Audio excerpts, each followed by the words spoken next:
அமைச்சர் செங்கோட்டையனார். அதனால் அவர் கருத்து தாவே கட்சியினுடைய கருத்து தான். ஜோசப் விஜய் அவர்கள் தெரியாமல் இந்த மூவ் நடக்குது அப்படிங்கிறது ஏற்க முடியாது.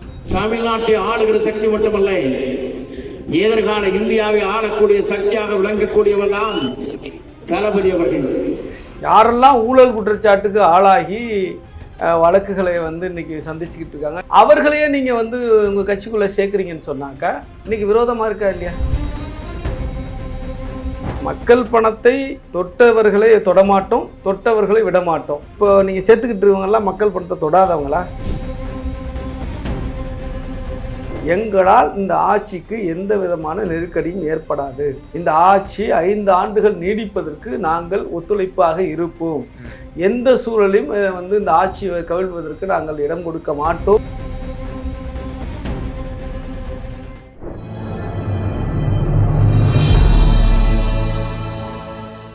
தமிழ் நியூஸ் நேர்களுக்கு வணக்கம். இன்றைய சிறப்பு நேர்காணலில் நம்முடைய இருந்திருப்பவர் விடுதலை சிறுத்தைகள் கட்சியினுடைய மாநில துணை பொதுச் செயலாளர் மரியாதைக்குரிய ரஜினிகாந்த் அவர்கள். சார் வணக்கம்.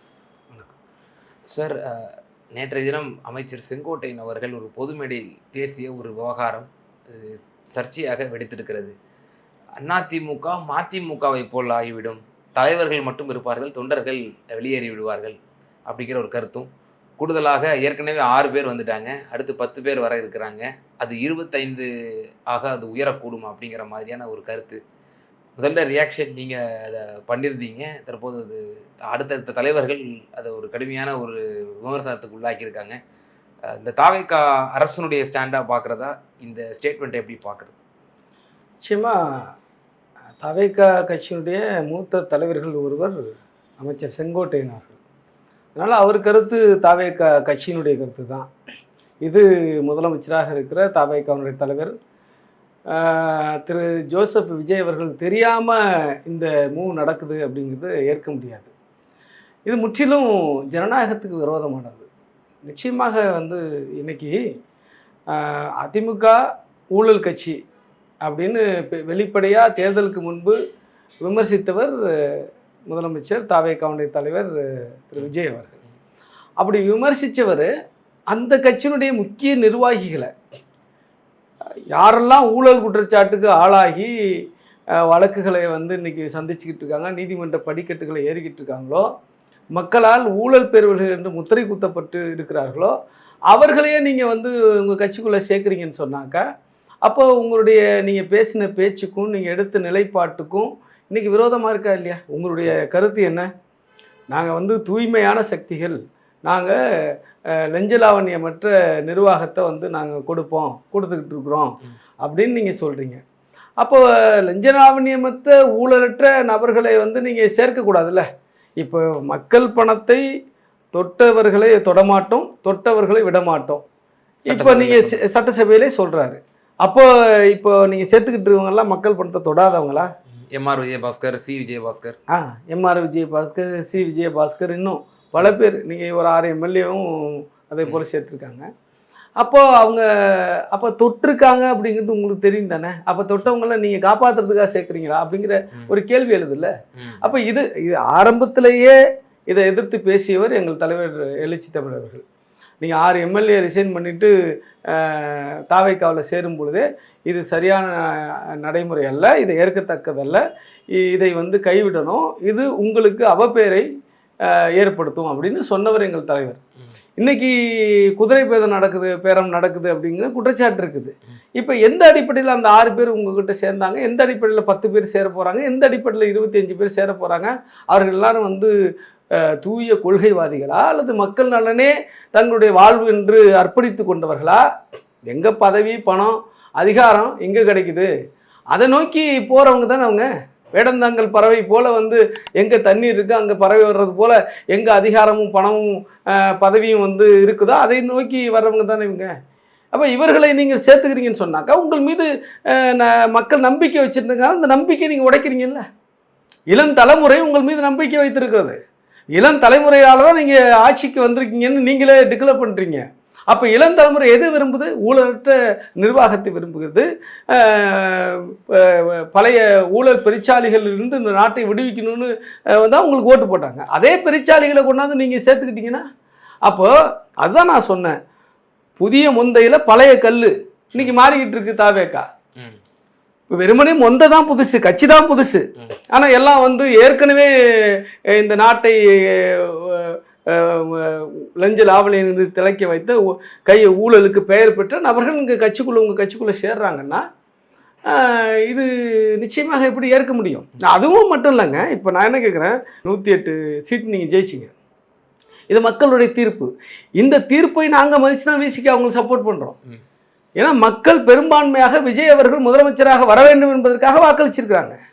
சிபிஐ, சிபிஎம் போன்ற கம்யூனிஸ்டுகள், ஐயுஎம்எல் போன்ற கட்சிகள் இந்த தீர்ப்பு விஜயை முதலமைச்சராக வர வேண்டும் என்று மக்கள் தீர்ப்பளித்திருக்கிறார்கள்.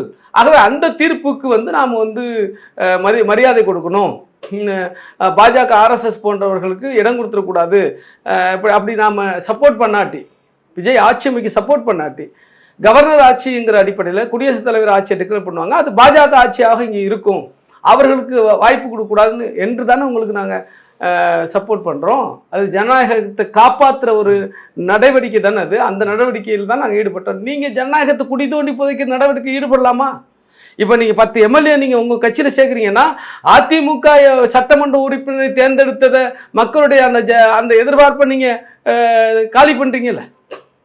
அப்போ ஜனநாயகத்துக்கு விரோதமாக இருக்கீங்களே. இந்த 6 பேர் சேர்த்திங்க, ரைட்டு, 6 பேர் எதற்காக ஓட்டு போட்டாங்க? தாவேக்காவை எதிர்த்து அந்தந்த தொகுதியில் வந்து இது அதிமுக ஓட்டு போட்டாங்க. அப்போ மக்கள் தீர்ப்புக்கு எதிராக அவர்கள் செயல்படுறாங்க, அதுக்கு நீங்கள் வந்து உடன் போகிறீங்க, அல்லது அதை செயல்பட நீங்கள் தூண்டுறீங்க. தாவேக்காவுக்கு ஊழல் மீதான ஒரு பார்வை இருக்கு இல்லையா? அது திமுகவை அரசியல் எதிரியாக பிரகடனப்படுத்திட்டாங்க, பாஜகவை கொள்கை ரீதியான ஒரு எதிரின்னு பிரகடனப்படுத்திட்டாங்க. ஆனால் அந்த கட்சியினுடைய துவக்கம் முதல் திமுகவை மட்டுமே சாடுவது, இப்போது சட்டப்பேரவையில் கூட பார்க்குறோம், திமுகவோட முன்னாள் அமைச்சர்களை வந்து எப்படியெல்லாம் அவங்க வந்து ஹேண்டில் பண்ணிட்டு இருக்கிறாங்க, அதெல்லாம் நம்ம பார்த்துட்டு இருக்கிறோம். அந்த ஊழல் என்கிற அந்த பூத கண்ணாடி என்பது திமுகவுடைய முன்னாள் அமைச்சர்களுக்கு மட்டும்தான் அது வந்து பொருந்துமா? அதிமுகவிலேயே இப்போ எத்தனையோ முன்னாள் அமைச்சர்கள், இப்போ இவங்க இந்த ஃப்ளோர் டெஸ்ட்டில் 25 பேர் ஆதரவு தெரிவித்து ஓட்டு போட்டிருந்தாங்க. அந்த 25 பேரில் இப்போ யாரும் அது ஊழல்வாதிகள் இல்லையா? தொட்டவர்களை விட மாட்டோம்னு சொன்னீங்க. இப்போ அந்த அதிமுகவினுடைய முன்னாள் அமைச்சர்கள்லாம் அதில் உள்ளடங்க மாட்டாங்களாங்கிற ஒரு கேள்வி, ஒரு நியாயமான கேள்வி அதிலே உள்ளடங்குமே. அப்போ உங்கள் பூத கண்ணாடி திமுக மீது மட்டும்தான் இருக்குமா? அப்போ அப்படிப்பட்ட ஒரு பார்வை என்றால் அது ஒரு நியாயமான ஒரு பார்வையாங்கிற ஒரு கேள்வி இருக்குமே. நிச்சயமாக அது நியாயமான பார்வை இல்லை. ரெண்டாவது இன்னொரு செய்தி இருக்கிறதுல, நீங்கள் கேட்ட கேள்வியில் நுணுக்கமாக இன்னொரு வந்து ஒரு பார்வை இருக்குது. திமுக கட்சி, திமுக தலைமைக்கு எதிராக மட்டும்தான் விஜய் செயல்படுறாரா? அது அதிகாரத்தை வந்து அவர்கிட்டருந்து தாங்கள் பறிப்பதற்காகத்தான் இந்த செயல்பாட்டை வந்து அவர் மேற்கொண்டாரா? இந்த இன்னைக்கு அதிமுகவிலேருந்து வர்ற அமைச்சர்களை முன்னாள் அமைச்சர்கள் சேர்க்குறாரு. இதே திமுகவிலேருந்து ஏதாவது முன்னாள் அமைச்சர்கள் வந்தால் சேர்ப்பாரா சேர்க்க மாட்டாருன்னு கேள்வி வருதுல்ல. சேர்க்க வாய்ப்பு உண்டு தானே. திமுகவிலேருந்து சில பேர் வந்து இங்கே சேர்றாங்கன்னா ஏன் சேர்க்க மாட்டாருன்னு ஏதாவது சேர்ந்துருக்காங்க. இன்னும் சொல்ல ஒரு சில அடுத்த கட்ட தலைவர்கள் சிலர் சேர்ந்துருக்குறாங்க. அப்புறம் என்ன? அப்புறம் நீங்கள் எப்படி தூய சக்தின்னு சொல்ல முடியும்? இந்த நம்பிக்கை எப்படி மக்கள்கிட்ட வந்து நீண்ட காலத்துக்கு நீடிக்கும்? கிடையாதே. அப்போது உங்களுடைய உள்நோக்கம் வேறவாக இருக்கிறது என்பதுதான் புரிதலை வந்து கொடுக்குது நமக்கு. இந்த போக்கு என்பது நிச்சயமாக மக்களால் அங்கீகரிக்கப்படாது. இந்த போக்கு என்பது நிச்சயமாக விஜய்க்கும் தாவேக்காவுக்கும் பின்னடைவை வந்து ஏற்படுத்தும். நிச்சயமாக அது நடக்கும். இப்போ நாம ஒரு உயர்ந்த நோக்கத்துக்காக கவர்னர் ஆட்சி தரக்கூடாது. அந்த கவர்னர் ஆட்சி வந்துச்சுன்னா நேரடியான மோடி, அமித்ஷாவுடைய கட்டுப்பாட்டுக்குள் தமிழ்நாடு போய்விடும், பாஜகவுடைய ஆட்சி நேரடியாக வந்துடும், கொள்ளைப்புறை வரையாக வந்துடும் சொல்லி நம்ம ஒரு ஆதரவு கொடுத்துருக்கோம். முற்போக்கு சக்திகள் சிபிஐ, சிபிஎம், விசிகா இது போன்ற கட்சிகள் நம்ம வந்து கொடுத்துருக்குறோம். இப்படி கொடுத்து ஒரு டிஸப்பாயின்மெண்ட் ஆகிட்டோமோ அப்படிங்கிற ஒரு கேள்வி இருக்கு இப்போ நடந்து கொண்டு ஒரு சினாரியோஸை பார்க்கும்போது. இல்லை, அப்படிப்பட்ட ஒரு எண்ணத்தை தான் இப்போ உருவாக்கியிருக்காங்க. இப்போ இந்த செயல்பாடு அதை தான் உருவாக்கியிருக்கு. இது அப்படி வந்து இப்படியா மாறிடக்கூடாது என்பது நம்முடைய கவலை. இப்போ நம்ம நீங்கள் சுட்டி காட்டுறோம்னு சொன்னாக்கா, நீங்கள் இந்த போக்குகளை கைவிடணும், இந்த நடவடிக்கைகளை கைவிடணும். நீங்கள் வந்து நாளைக்கு இந்த தொடர்ச்சி எங்கே போய் முடியும்னு இருக்குல்ல. இப்போ எல்லாரும் வந்து பாஜக உங்களை இயக்குது அப்படின்னு சொல்கிறது நாளைக்கு உண்மையாயிடக்கூடாதுல்ல. அப்படி உண்மையானா தமிழ்நாட்டு மக்களையே வஞ்சிக்கிற அல்லது ஏமாற்றுகிற, தமிழ்நாட்டு மக்களையே மோசடி செய்கிற செயலாவில் மாறிடும். அது அப்படியான ஒரு போக்கு நடந்துடக்கூடாது. இதில் விஜய் அவர்கள் ரொம்ப கவனமாக இருக்கணும், தெளிவாக இருக்கணும். ஏன்னா வந்து விஜய் ஒரு நல்ல நிர்வாகத்தை கொடுக்கணும் அப்படிங்கிறது நினைக்கிறார் அப்படிங்கிறத நாம நம்புறோம். அதனால தான் நம்ம இன்னைக்கு அவருக்கு வந்து ஆதரவு தாண்டி செங்கோட்டையன் அவர்களால் சிந்தித்து விட முடியுமா? நாட் ஒன்லி செங்கோட்டையன், அவரை சுற்றி இருக்கிறவங்களுக்கு மீதெல்லாம் வந்து பல குற்றச்சாட்டுகள் ஏற்கனவே, பல விமர்சனங்கள் ஏற்கனவே இருக்குது. நிறைய பேர் வந்து பாஜகவில் பயணிச்சவங்க அந்த கட்சியில் இருக்கிறாங்க, அமைச்சர்களாக இருக்கிறாங்க. இன்னைக்கும் பாஜக ஆர்எஸ்எஸோடு தொடர்பு கொண்டவர்கள் அந்த கட்சியில் இருக்கிறாங்க. அவர்களுடைய சதிக்கு சூழ்ச்சிக்கு இவர் பயிலியாயிடக்கூடாது அப்படிங்கிறது நம்ம கவலைப்படுறோம். அப்படின்னு நம்ம இப்போ வரையும் நம்புகிறோம். விஜயை வந்து ஒரு தூய சக்தியை நம்புகிறோம். அதனால தான் விசிகா எங்கள் தலைவர் எழுச்சி தமிழர்லாம் சப்போர்ட் பண்ணிட்டு இருக்கிறாங்க. அதனால தான் நாங்கள் எங்களுடைய தமிழ் தேசிய எழுச்சி மாநாட்டில் கூட என்ன அறிவிச்சோம்னு சொன்னாக்கா, இனி தாவகவோடு நாம் வந்து இணைந்து அரசியல் களத்தில் பயணிப்போம்னு சொல்லியிருக்காங்க. இந்த பயணம் வந்து தொடரணும் நாங்கள் விரும்புகிறோம். அப்படி வந்து நீ உங்கள் போக்கில் மாற்றம் ஏற்பட்டது, உங்கள் நடவடிக்கை வந்து கேள்விக்குறியாக மாறுனுச்சுன்னா அது பெரிய சிக்கலுக்கு உள்ளாகும் இல்லையா? இப்போ இந்த இடத்துல தான் கொஞ்சம் விசிக்கு அவசரப்பட்டு விட்டதோ. நாம் சிபிஎம்மோட நிலைப்பாடு தான் நம்ம நிலைப்பாடுன்னு பிறகு முன்பு அறிவித்திருந்தோம். பிறகு அதிகாரத்தில் நம்ம பங்கு வகித்தோம். அப்படி இருந்தாலும் கூட்டணி நம்ம அதிகாரப்பூர்வமாக அறிவிக்கலை. இந்த தமிழ் தேசிய எழுச்சி மாநாட்டில் தான் நம்ம அறிவிச்சிருந்தோம்.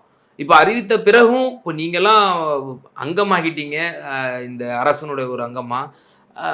இன்னும் கூட்டணி கட்சிகள்லாம் உங்களை தொடர்ந்து ஆதரவு தருவோன்னு சொல்லி ஒரு உத்தரவாதம் தராங்க. ஆனால் அதையும் மீறி 10 எம்எல்ஏக்கள் இன்னும் அடுத்தபடியாக வருவாங்க, 25 எம்எல்ஏக்கள் வருவாங்க அப்படின்னு சொல்கிறதுங்கிறது, அப்போ உங்களை அவர் நம்பலையா? அல்லது நீங்கள் கூட இருந்தீங்க அப்படின்னா அவர் ஒரு ஸ்கூல் ஆஃப் தாட்டில் இருப்பார், அதை இம்ப்ளிமெண்ட் பண்ணுறதுல நீங்கள் உங்களை போன்ற இடதுசாரி அல்லது விசிகா போன்ற தோழர்கள் அதற்கு முட்டுக்கட்டையாக இருப்பார்கள். நாம் ஒரு 119 120க்கு மேலே நம்ம கிராஸ் பண்ணி நம்ம தனித்துவமான ஒரு ஆட்சியை அமைத்தால் மட்டும்தான் நம்மளோட செயல் திட்டங்களை கொண்டு வர முடியும் அப்படின்ற ஒரு எண்ணம் இருக்கா? அதாவது என்னென்னா, முதல்ல விஜய் அவர்கள் வெற்றி பெற்ற பிறகு அவருக்கு நிறைய ஆப்ஷன் இருந்துச்சு. அதிமுக போய் சப்போர்ட் கேட்டிருக்கலாம், பிஜேபி கூட்டணியில் இருந்த கட்சிகளை சப்போர்ட் கேட்டிருக்கலாம். அதெல்லாம் அவர் கேட்கல. அவர் மதசார்பற்ற சக்திகளை தான், முற்போக்கு சக்திகளை தான் நாடினார். டிடிவி தினகரன் அவர்கள் சொல்றாரு அதிமுக தான் முதல்ல கேட்டாரு அப்படின்றது அது அதிகாரப்பூர்வமாக நிரூபணம் ஆகலை. அது வந்து ஏற்கனவே லீமா ரோஸ் ஃபர்ஸ்ட் அதை சொன்னாங்க, திருப்பி அவங்களே இல்லைன்னு அவங்களே தான் சொன்னாங்க. அதை வந்து அந்த கருத்தை திரும்ப பெற்றது அவங்களே தான். அதனால வந்து அவருக்கு அந்த ஆப்ஷன் இருந்துச்சு தான். ஆனால் ஆதரவளித்து வாக்களித்த அதிருப்தியாளர்கள் 25 பேரில் பலரும் வந்து நாங்கள் தாவேக்காவுடன் கூட்டணி வைக்க வேண்டும் என்று நாங்கள் வலியுறுத்தினோம் என்ற கருத்தையும் சொன்னாங்க. இதே சிவி சண்முகமாக இருக்கட்டும், எஸ்பி வேலுமணி போன்றவர்களும் பிரிப்போல் தேர்தலுக்கு முன்பு, தேர்தலுக்கு பின்பும் கூட அவர் வந்து அதை சொல்லியிருந்தார். நாங்கள் எங்கள் பொதுச் செயலாளர்கிட்ட அப்படி தான் வலியுறுத்தி இருந்தோம் அப்படின்ட்டு. இல்லை, அது உள்ளே இருக்கிறவங்கள விருப்பமாக இருக்கலாம், பட் அப்படி நடக்கலை. இல்லை, பட் விஜய் யாரை அப்ரோச் பண்ணாருங்கிறது தானே முக்கியம். தாவேக்கா ஒரு கட்சியாக, ஒரு தலைவராக விஜய் அவர்கள் யாரை அப்ரோச் பண்ணாங்கன்னா முற்போக்கு சக்திகளை தான், மதசார்பற்ற சக்திகளை தான், பாஜகவுக்கு இன்னும் சொல்ல போனால் பாஜகவுக்கு எதிரான சக்திகளை தான், கொள்கையாக எதிராக இருக்கிற சக்திகளை தான். அதில் தான் சிபிஐ, சிபிஎம், விசிகா போன்ற கட்சிகளை நாடினார். இந்த நிலைப்பாடு, அவருடைய இந்த நிலைப்பாடு, இந்த உறுதிப்பாடு நம்ம வந்து அதை வந்து ஏற்றுக்கிட்டு தான் அவருக்கு நாங்கள் சப்போர்ட் பண்ணோம். சிபிஎம் சப்போர்ட் பண்ணாங்க. அப்படி இருக்கும்பொழுது பலமுறை விசிகாவுடைய தலைவர் எங்கள் அண்ணன் எழுச்சி தமிழ் அவர்களும், சிபிஐயோடைய இன்னைக்கு மாநில செயலாளர் இருக்கிற தோழர் வீரபாண்டியன் அவர்களும், சிபிஎம்மோடைய மாநில செயலாளர் இருக்கிற தோழர் சண்முகம் அவர்களும் தொடர்ச்சியாக சொல்கிறாங்க. என்ன சொல்கிறாங்க? எங்களால் இந்த ஆட்சிக்கு எந்த விதமான நெருக்கடியும் ஏற்படாது, இந்த ஆட்சி 5 ஆண்டுகள் நீடிப்பதற்கு நாங்கள் ஒத்துழைப்பாக இருப்போம், எந்த சூழலையும் வந்து இந்த ஆட்சியை கவிழ்வதற்கு நாங்கள் இடம் கொடுக்க மாட்டோம் என்று திட்டவட்டமாக அறிவித்து விட்டார்கள். அப்படி திட்டவட்டமாக அறிவித்த பிறகு நீங்கள் வந்து ஊழலுக்கும் மதவாத சக்திகளுக்கும் எதிராக நீங்கள் செயல்படுறீங்க என்கிற நம்பிக்கையை நீங்கள் விதைத்ததன் அடிப்படையில் நாங்கள் வந்து உங்களுக்கு ஆதரவு கொடுத்த பிறகு நீங்கள் உங்களுடைய செயல்பாடு, இப்போ நீங்கள் கேட்டது போல், இப்போ அதிமுகவிலேருந்து முன்னாள் அமைச்சர்களையும் எம்எல்ஏக்களையும் இங்கே இழுப்பது என்பதும் இங்கே வந்து சேர்ப்பது என்பதும் எங்களுக்கு நம்பிக்கை, எங்கள் மீது நம்பிக்கை இல்லையோங்கிற ஐயம் வந்து ஏற்பட தான் செய்யும். அதற்கு இடம் கொடுக்கக்கூடாது என்பதுதான் எங்களுடைய வந்து கவலை. நீங்கள் அப்படி நீங்கள் அவங்கள இழுத்து இதில் வந்து நீங்கள் அந்த எம்எல்ஏக்களோட சப்போர்ட்டோட நீங்கள் ஆட்சியில் இருக்க போகிறீங்கன்னு சொன்னாக்கா அடுத்து உங்களுடைய நிலைப்பாடு என்னவா இருக்கும் அப்படிங்கிறது ஒரு கேள்வி இருக்குல்ல. உங்கள் கேள்வி சரியானதாக இருக்குல்ல. அப்போ வந்து அவங்க வேறு எதுவும் நெருக்கடிக்கு உள்ளாக இருக்கிறாங்களா, அல்லது வந்து அதற்கான ஏதாவது டோர் ஓப்பன் ஆகுதா அப்படிங்கிற ஒரு சந்தேகம் ஏற்படுவது இயல்பு. அதெல்லாம் நடக்கக்கூடாதுன்னு தான் நாங்கள் எச்சரிக்கிறோம். இது தப்புன்னு சொல்கிறோம், இதை கண்டிக்கிறோம். இப்போ கடந்த முறை 6 எம்எல்ஏக்கள் ராஜினாமா செஞ்சுருந்தாங்க. இப்போ அதுவும் தூண்டுறாரு, இன்னும் அடுத்து 10 பேர் வருவாங்க அப்படிங்கிற மாதிரி. இதை குதிரை பேரமா விடுதலை சிறுத்தைகள் கட்சி பார்க்குதா? அப்படி குதிரை பேரமாக இருக்கும் பட்சத்தில் தொடர்ந்து ஆளுநரிடமும் பல மனுக்கள் கொடுக்கப்பட்டன, சென்னை உயர்நீதிமன்றத்திலும் பல வழக்குகள் தொடுக்கப்பட்டிருக்கின்றன. ஏற்கனவே நரசிம்மராவ் ஆட்சி காலத்தில் சிபி சோரன் அவர்கள் அந்த விவகாரத்தில் எப்படி சிபிஐ விசாரணைக்கு அது மேற்கொள்ளப்பட்டதோ அதுபோல் இந்த விவகாரத்தையும் சிபிஐ விசாரணை மேற்கொள்ள வேண்டும் என்கிற ஒரு கோரிக்கைகள் திரு எடப்பாடி பழனிசாமி தரப்பிலிருந்தும் முன் வச்சிட்டு இருக்காங்க தொடர்ந்து. அப்போ இந்த குதிரை பேரம் என்பது உங்களுடைய கருத்து அப்படிதானா, எப்படி பார்க்கல? இது குறித்து ஏற்கனவே எங்கள் தலைவர் அண்ணன் எழுச்சி தமிழர் தெளிவுபடுத்திட்டாங்க. இந்த விசாரணையில் இதை குதிரை பேரம் நடந்ததாக நிரூபிக்கப்பட்டால் உரிய நடவடிக்கையை எடுக்க வேண்டும் அப்படின்னு நாங்கள் சொல்லிட்டோம். நாங்கள் ஒருபோதும் நாங்கள் ஆதரிக்கணும் என்பதற்காக ஜனநாயக விரோத நடவடிக்கைகளுக்கு ஆதரவாக என்னைக்கு இருந்ததில்லை. நாங்கள் திமுக கூட்டணியில் இருக்கும் பொழுதும் சரிதான், திமுக கூட்டணி இருக்கும் பொழுதும் அதிகமான போராட்டத்தை நடத்தியது விசிக அரசுக்கு எதிராக, திமுக அரசுக்கு எதிராக. ஆக்கப்பூர்வமான எதிர்கட்சியாக செயல்பட்டது விசிக. அன்னைக்கு எதிர்கட்சியாக அந்த அதிமுக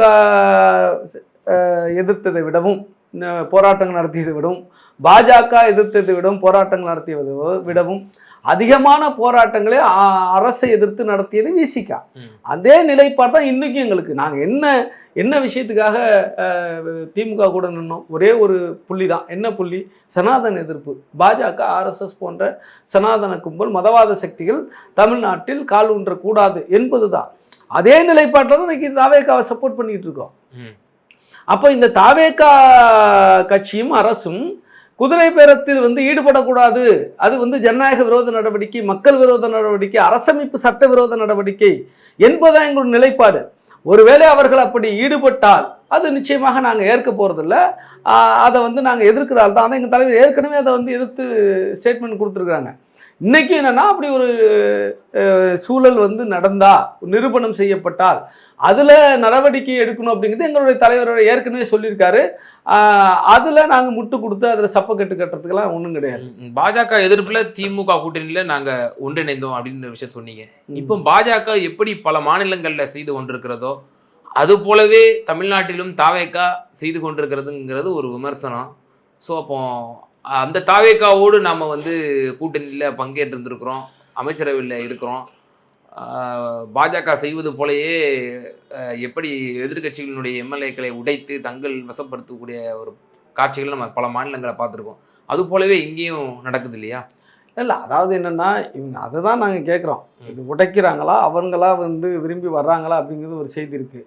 அவங்களா விரும்பி வந்தால் கூட இணைக்கக்கூடாதுங்கிறது எங்களுடைய நிலைப்பாடு. ஏன்னா நீங்கள் தான் அவங்கள ஊழல் சக்திகள்னு பேர் வச்சுருக்கீங்க. நான் என்ன கேட்குறேன் சார், மக்கள் வாக்களிச்சிருக்காங்க இல்லையா? அவங்களுக்கு எதுக்கு அவங்க வெற்றி பெறதுக்கு, அவங்க கட்சி வெற்றி பெறதுக்கு வாக்களிச்சிருக்கிறாங்க. அதில் போய் நீங்கள் டிஸ்டர்ப் பண்ணக்கூடாதுல்ல. இப்போ நீங்கள் வெற்றி பெறதுக்கு தானே மக்கள் வாக்களித்து முதலமைச்சராக ஆகுறீங்க. இந்த உங்களை முதலமைச்சர் ஆக விடாமல் தடுக்கிறதுக்கு சில சதிகள் நடந்துச்சு, அது எப்படி தப்போ அப்படித்தான் வேறு கட்சி வெற்றி பெறணும்னு வாக்களிச்சா அந்த கட்சி எம்எல்ஏக்கள் ரிசைன் பண்ணி சொல்லிவிட்டு உங்கள் கட்சியில் சேர்க்குறதும் தப்பு. ரெண்டுமே ஜனநாயக விரோதம். இன்றைக்கும் வந்து அது தப்புன்னு வந்து பலமுறை பேசுகிறாங்கல்ல. இப்போ நிர்மல்குமார் கூட பலமுறை பேசியிருக்காருல. ஒரு குற்றச்சாட்டு இருந்துச்சு இல்லையா, விஜய் அவர்களை முதலமைச்சராக வரவிடாமல் தடுக்கிறதுக்கு திமுக அதிமுக ஒன்று சேர்ந்து ஒரு முதலமைச்சர் உருவாக்குறதுக்கு முயற்சி பண்ணாங்க அப்படின்னு சொல்லி, அது எப்படி சரியில்லையோ அது எப்படி ஜனநாயக விரோதமாக மக்கள் தீர்ப்பு விரோதமாக அப்படித்தான் இன்றைக்கி வேறு கட்சி வெற்றி பெறணும், ஒரு எதிர்கட்சி இங்கே வலுவாக இருக்கணும் அப்படின்னு மக்கள் வாக்களிச்சிருக்காங்க. ஜனநாயகத்தில் ஆளுங்கட்சி எதிர்கட்சி என்பது இரண்டுமே இருக்கணும், அதுதான் ஜனநாயகம். அதான் இன்றைக்கி பாராளுமன்ற நடைமுறை, அதுதான் இந்தியாவை பொறுத்தளவுக்கு. அப்படி இருக்கும்போது எதிர்கட்சியாக செயல்படுவதற்காக ஒரு கட்சிக்கு வாக்களிச்சிருக்காங்க. அந்த கட்சியினுடைய எம்எல்ஏக்களை வந்து இங்கே சேர்றாங்களோ, நீங்கள் சேர்க்குறீங்களோ, எதுவாக இருந்தாலும் தப்பு தானே. ஓகே, அதே சமயத்தில் அது தப்பு ஒன்று. இன்னொரு விஷயம் என்னென்னா, நாங்கள் அப்படி இதுவரையும் பார்க்கல. எப்படி பார்க்கல? பாஜகவோட இவங்க நெருங்கி இருக்காங்க அல்லது பாஜக செயல்பாடுகளை இவங்க செய்கிறாங்கன்னு பார்க்கல. அதனால தான் இவங்களுக்கு நாங்கள் சப்போர்ட் பண்ணிகிட்டு இருக்கோம். திமுக என்ன கொள்கை கொண்டிருக்கிறதோ அதான் தாவேக்காவும் கொள்கை. அந்த கொள்கை தான் விசிகாவும் கொள்கை. இது சமூக நீதி, பெரியாரியம், அம்பேத்கரியம், மார்க்சியம், சமத்துவம், சனாதன எதிர்ப்பு. இப்போ கொள்கை எதுன்னு தாவேக்கா சொல்கிறாங்கல்ல பாஜகவை. பாஜகவுடைய கொள்கை விசிகாவை பொறுத்தளவுக்கு என்ன இல்லை, உண்மை என்ன, சனாதனம் தான் அவங்களுடைய கொள்கை. அப்போ நாங்கள் சனாதனம் எதிர்க்கிறோம் விசிகா, தாவேக்கா பாஜக எங்கள் கொள்கை எதிர்ன்னு சொல்லுது. அப்போனா அவங்க சனாதனத்தை எதிர்க்கிறாங்கன்னு தான் பொருள். அப்போ அந்த நம்பிக்கையில் தான் உங்களுக்கு நாங்கள் சப்போர்ட் பண்ணுறோம். அந்த கொள்கையில் இன்றைக்கு நீங்கள் உங்கள் ஸ்டைல் வேறவாக இருக்கலாம். பேசுறது அதாவது என்னென்னா வெளிப்படையாக எதிர்த்து பேசி தங்களுடைய நிலைப்பாட்டை நிறுவுவது என்பது வேறு, செயல்பாட்டின் மூலமாக நிறுவுவது என்பது. நாங்கள் எப்படி பார்க்குறோம், விஜய் அவர்களை தாவேக்காவை செயல்பாட்டில் அவர் தெளிவாக இருக்கார், ஸ்ட்ராங்காக இருக்காருன்னா நாங்கள் பார்க்குறோம். இப்போ வரையும் பார்க்குறோம். எப்படி இன்னைக்கு இருமொழி கொள்கை தமிழ்நாட்டில், மும்மொழி கொள்கை கிடையாது. அதே போல் இங்கே தமிழ் தாய் வாழ்த்துக்கு தான் முன்னுரிமை, மாநில உரிமைகளில் எந்த விதமான காம்ப்ரமைஸும் கிடையாது. திருப்பரங்குன்றம் விஷயத்தில் கூட பாஜக நிலைப்பாட்டுக்கு எதிராக உச்சநீதிமன்றத்தில் வழக்கு போட்டிருக்கிறது, நீட்டு தேர்வை எதிர்ப்பது, இது போன்ற நிலைப்பாடுகள் பாஜகவுக்கு நேர் எதிரானது. காங்கிரஸை மந்திரி சபையில் சேர்த்துக்கொள்வது, ராகுல் காந்தியை மேடையில் உட்கார வைத்து கொண்டு முதலமைச்சராக பதவியேற்பது, தேர்தலுக்கு முன்பே பாஜக ஜனநாயகன் படத்தை முடக்கி சிபிஐ விசாரணை, கரூர் இன்சிடென்ட்டுக்காக சிபிஐ விசாரணைக்காக பல சம்மன்கள் கொடுத்து நெருக்கடி கொடுத்த போதும் கூட பாஜகவோடு கூட்டு சேராமல் விசிகாவோடு கூட்டு சேர்வதற்கு முயன்றது, காங்கிரஸோடு கூட்டு சேர முயன்றது. இதெல்லாம் பாஜகவுடையக்கு நேர் எதிரான செயல்பாடு, பாஜகவை எதிர்க்கிற செயல்பாடு. அப்போ அது தேர்தலுக்கு பிறகும் அரசமைச்ச பிறகும் இல்லை ஆதரவு கேட்டதுலேருந்து கூட அவர் பாஜக எதிரான நிலைப்பாடு தான் இன்னி வரை வச்சிருக்காருன்னா நாங்கள் நம்புகிறோம். இந்த நம்பிக்கை குலைக்கிற விதமாக செயல்பாடு இருக்குன்னு இந்த செயல்பாடு அந்த 10 எம்எல்ஏ வருவாங்க, அதிமுக 25 மாறும் என்பதெல்லாம் இந்த நம்பிக்கையை குலைக்கிற விதமாக இருக்கிறது. அது மட்டுமல்ல, இன்னைக்கு சாய்குமார் அவர்கள் தலைமை செயலாளர் சாய்குமார் அவர்களை நீடிக்க செய்வதும் சிக்கலானது. சிபிஎம் போன்ற கம்யூனிஸ்ட் கட்சிகளுக்கு சுற்றறிக்கை அனுப்பியது என்பது இது குஜிலியம்பாறை, திண்டுக்கல் மாவட்டம் குஜிலியம்பாறை தாசில்தார் என்று குற்றம் சாட்டப்படுகிறது. அது ஏற்படுகிறது அல்ல. ஜூலை 28 சாய்குமார் தலைமையில் என்ன கூட்டம் போடப்பட்டது, என்ன அவர் என்ன இன்ஸ்ட்ரக்ஷன்? இறுதியான கேள்வி அதான் இருந்துச்சு. உங்க விடுதலை சிறுத்தைகளினுடைய முதன்மை செயலாளரும் இதை தான் குறிப்பிட்டிருந்தாங்க. ஒரு ப்ராக்சி கவர்னன்ஸ் போல எங்களுக்கு சந்தேகம் இருக்கு அப்படின்னு சொல்லி இந்த சார்ஜஸாக முன் வச்சிருந்தாங்க. ஒரு சர்க்குலர் விடப்படுது, பின்வாங்கப்பட்டாலும் கூட 2 கட்சிகளை டேரிங்காக அந்த சர்க்குலரில் இடம்பெற செய்து இந்த 2 கட்சிகள் நடத்தக்கூடிய போராட்டங்களுக்கு மாணவர்கள் பங்கேற்கக்கூடாது அப்படிங்கிற மாதிரியான ஒரு விஷயங்கள் இருக்கு இல்லையா? இது டெல்லி ஜந்தர் மந்தரில் இந்த 2 இயக்கங்களும் எப்படி எழுச்சி ஒரு ஏற்படுத்தி மத்திய பாஜக அரசியை பணிய வைத்ததை நம்ம பார்க்குறோம். அதே தோனியில் இந்த தமிழ்நாட்டிலையும் ஒரு சர்க்குலர் விடப்படுது அப்படிங்கிற பொழுது அப்போ அது யாருடைய செயல் திட்டமாக இருக்க முடியும் அப்படிங்கிற ஒரு கேள்வி இருக்குல்ல. அது இந்த நேரத்தில் தான் நமக்கு தலைமை செயலாளர் சாய்குமார் மீது சந்தேகம் ஏற்படுது. சிபிஐ போன்ற கட்சிகள் அதை எதிர்த்து நேற்றைக்கு முதல் நாள் தமிழ்நாடு முழுக்க போராட்டமே பண்ணியிருக்கிறாங்க. சாய்குமாருக்கு பதவி நீட்டிப்பு கொடுத்தது என்பது ஏற்கனவே விமர்சனத்துக்கு உள்ளாக்கப்பட்டிருக்கிறது. இதை உடனடியாக முதலமைச்சர் விஜய் அவர்கள் மறுபரிசீலனை செய்யணும் அப்படிங்கிற கோரிக்கைகள் எழுந்திருக்குது. இது அதாவது என்னன்னு கேட்டிங்கன்னா, சில சமயங்களில் அதிகாரிகள் முடிவு எடுத்துருவாங்க. இப்போ ஏற்கனவே திமுக ஆட்சியிலையும் அந்த சிக்கல் இருந்துச்சு. முதலமைச்சர் மு.க. ஸ்டாலின் அவர்கள் அதிகாரிகள் சொன்னதை அப்படியே நம்பினார். அதனால தான் அவர் வேங்கவேல் விஷயத்தில் தப்பாக முடிவு எடுத்தார். இன்னும் ஸ்ரீமதி கள்ளக்குறிச்சி மாணவி 11வது மாணவி ஸ்ரீமதி இறந்த வழக்குலையும் உரிய நீதி கிடைக்கல. இப்போ பல விஷயங்களை அடுக்க முடியும். அதே தவிர விஜய் அவர்கள் செய்யக்கூடாது. சாய்குமாருக்கு நீங்கள் நீட்டிப்பு கொடுத்தது மறுபரிசீலனை பண்ணணுங்கிறது எல்லாருடைய கோரிக்கையாக இருக்குது, ஜனநாயக சக்தியோட கோரிக்கையாக இருக்குது. சிபிஎம் அந்த கோரிக்கையை வலியுறுத்தி இருக்கிறாங்க. இப்போது ஒரு குஜிலியம்பாறையை சார்ந்த ஒரு தாசில்தார் தான் அப்படி ஒரு முடிவெடுத்துட்டாரு, ஒரு தனிப்பட்ட வெறுப்பின் காரணமாக அப்படி ஒரு முடிவெடுத்துட்டாரு அப்படின்னு நேற்றைக்கு சட்டசபையில் அமைச்சர் நிர்மல்குமார் சொல்லியிருக்காரு. அது ஏற்புடையது அல்ல. நிச்சயமாக அதில் ஒரு முழுமையான விசாரணை நடத்தப்படணும். அது என்ன நடந்திருக்குன்னு பார்க்கணும். அதில் யாரெல்லாம் சம்மந்தப்பட்டிருக்காங்களா அது குறித்து வந்து உரிய நடவடிக்கை எடுக்கணும். அது என்ன நடந்தது என்பதை ஒரு வெள்ளை வந்து தாக்கல் செய்யணும் அப்படிங்கிறது நியாயமான கோரிக்கை. நாங்களும் அந்த கோரிக்கை முன்வைக்கிறோம். அப்படி சாய்குமார் அவர்கள் பாஜக RSS செயல்திட்டத்தை செயல்படுத்துகிற ஒரு அதிகாரியாக இன்றைக்கு இருக்கிறார் என்று நிரூபிக்கப்பட்டால் அவர் மீது உடனடியாக நடவடிக்கை எடுக்கணும். அவரை அந்த பொறுப்பிலிருந்து நீக்குவதற்கு முதலமைச்சர் விஜய் அவர்கள் உடனடியாக செயல்படணும். நிச்சயமா சார், பல்வேறு கேள்விகளுக்கு ரொம்ப விரிவாக தெளிவாக பதில் சொன்னீங்க. ரொம்ப நன்றி.